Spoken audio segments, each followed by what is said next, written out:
Hello, good morning. Durga Pal ma'am की class में आप सबका स्वागत है। Class welcome back to Durga Pal ma'am's class.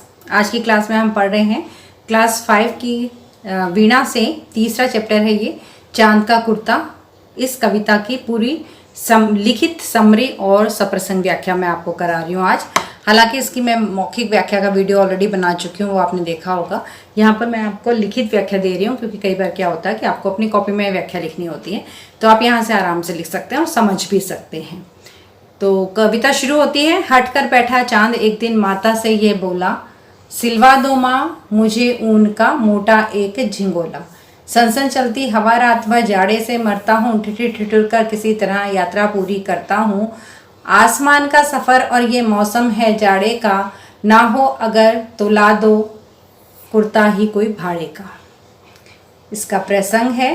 प्रस्तुत पंक्तियाँ हमारी हिंदी की पाठ्य पुस्तक वीणा 5 में से संकलित कविता चांद का कुर्ता से ली गई हैं। इस कविता के कवि रामधारी सिंह दिनकर हैं। कविता में चांद अपनी माँ से कुर्ता सिलवाने की जिद करता है। व्याख्या, यह कविता बाल सुलभ कल्पना पर आधारित है। कवि ने चांद को एक छोटे बच्चे के रूप में चित्रित किया है जो जाड़े की ठंडी रातों से परेशान होकर अपनी माँ से शिकायत करता है। वह कहता है कि जब वह रात भर आसमान का सफ़र करता है तो ठंडी हवा सनसनाती है और उसे बहुत सर्दी लगती है, इसलिए वह माँ से हट करता है, जिद करता है कि उसके लिए एक ऊन का मोटा झिंगोला यानी ऊन का बना हुआ एक कपड़ा, एक फ्रॉक या एक कुर्ता उसके लिए बनवा दिया जाए। यदि झिंगोला ना हो पाए, समय की कमी या पैसे की कमी की वजह से झिंगोला ना हो पाए, तो एक कुर्ता भाड़े में यानी कि किराए में उसके लिए एक कुर्ता माँ दिला दे। इस व्याख्या में कवि ये बताना चाहते हैं कि चांद भी बच्चे की तरह माँ का ही सहारा लेता है।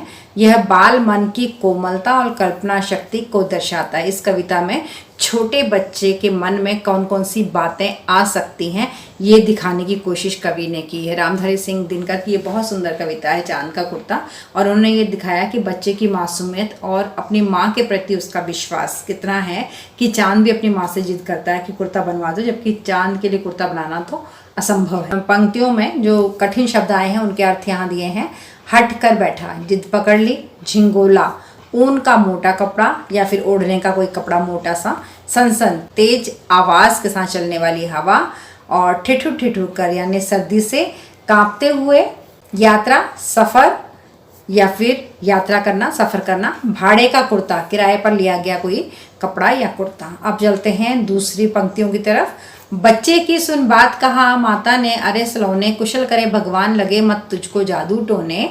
जाड़े की तो बात ठीक है पर मैं तो डरती हूँ, एक नाप में कहीं नहीं तुझको देखा करती हूँ। कभी एक उंगल भर चौड़ा, कभी 1 फुट मोटा। बड़ा किसी दिन हो जाता है और किसी दिन छोटा। घटता बढ़ता रोज किसी दिन ऐसा भी करता है, नहीं किसी की भी आंखों को दिखलाई पड़ता है। अब तू ही तो बता, नाप तेरी किस रोज लिवाएं, सीधे झिंगोला जो हर रोज बदन में आए, किस दिन तेरी नाप ली जाए। अब इन पंक्तियों की व्याख्या है।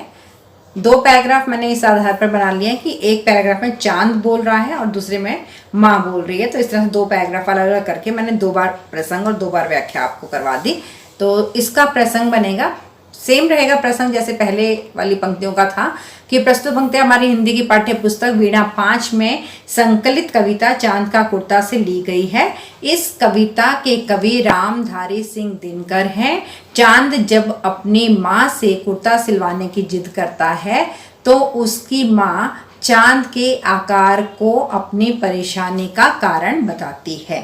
तो ये प्रसंग तो बिल्कुल सेम है, बस जो आखिरी लाइन है वो बदली है दोनों में। अब हम देखते हैं इन पंक्तियों की व्याख्या।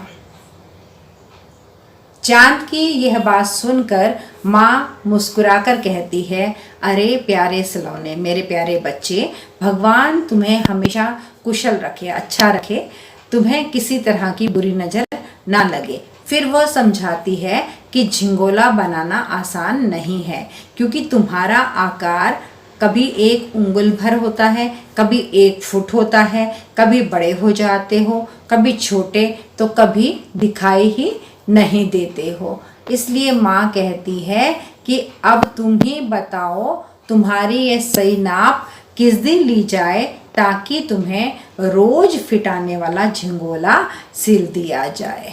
इस प्रकार ये कविता बाल मन की मासूम कल्पना और माँ के स्नेहिल उत्तर को दर्शाती है। बच्चे के मन में क्या कल्पना उठी वो बताती है, फिर उसके बाद उस बात को सुनकर उसकी माँ उसे क्या प्यार से जवाब देती है वो भी ये कविता में पता चलता है। माँ अपने बच्चे को प्यार से दुलारती है और उसके हठ का हल मजाकिया और ममतामयी अंदाज में देती है, बड़े प्यार से देती है और मजाक में उसको बताती है। तो इस पैराग्राफ में जो कठिन शब्द आए थे वो इस तरह से हैं। हट कर बैठा यानी जिद पकड़ ली, झिंगोला यानी ऊन का मोटा कपड़ा, सनसन मतलब तेज आवाज करते हुए, ठिठुर कर सर्दी से कांपते हुए, सलोने सलोने यानी सुंदर प्यारे, कुशल भलाई सुख चैन, जादू टोना बुरी नज़र कोई बुरा प्रभाव, नाप नाप का मतलब उनका आकार साइज मेजरमेंट, अंगुल भर एक अंगुल जितना छोटा, फुट फुट एक नाप है जो 30 सेंटीमीटर और 12 इंच का होता है। जो आप स्केल रखते हैं ना, स्केल में एक तरफ सेंटीमीटर दिए होते हैं और एक तरफ इंच दिए होते हैं, तो 12 इंच का एक फुट होता है और 30 सेंटीमीटर का एक फुट होता है। और हमारी जो हाइट है हम फुट में ही उसे नापते हैं। घटता बढ़ता छोटा बड़ा होना, दिखलाई पड़ता मतलब दिखाई देना। कुल मिलाकर एक कविता हमें ये बताती है कि बच्चों की कल्पनाएं कितनी प्यारी कितनी मासूम होती हैं और माँ अपने बच्चे की हर बात को दुलार और आशीर्वाद में बदल देती है।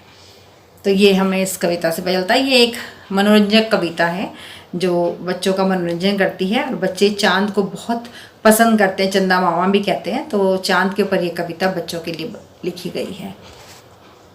तो ये थी इस कविता की लिखित व्याख्या शब्दार्थ के साथ और प्रसंग के साथ। अगर पसंद आ गई है तो करने हैं आपको 4 काम। पहला करना है लाइक का बटन दबाना है, दूसरा 2 दोस्तों के साथ इस वीडियो को शेयर करना है ताकि उन्हें भी व्याख्या समझ में आ जाए और शब्दों के अर्थ भी मिल जाए। तीसरा आपको दुर्गापाल मैम की क्लास को सब्सक्राइब कर लेना है और चौथा बेल आइकन को दबा देना है ताकि अगली वीडियो जैसे ही मैं डालूँ नोटिफिकेशन आपके पास पहुँच जाए। तो क्लास 5 का ऑलमोस्ट सिलेबस में डाल रही हूँ, तो जल्दी से चैनल को सब्सक्राइब कर दीजिए। तो जब चलते हैं अगली वीडियो मिलेंगे अगले चैप्टर के साथ, तब तक के लिए ta ta bye bye and love you all. Thanks for attending Durgapal Ma'am's class. Please like, share, subscribe and don't forget to leave a lovely comment. Thank you.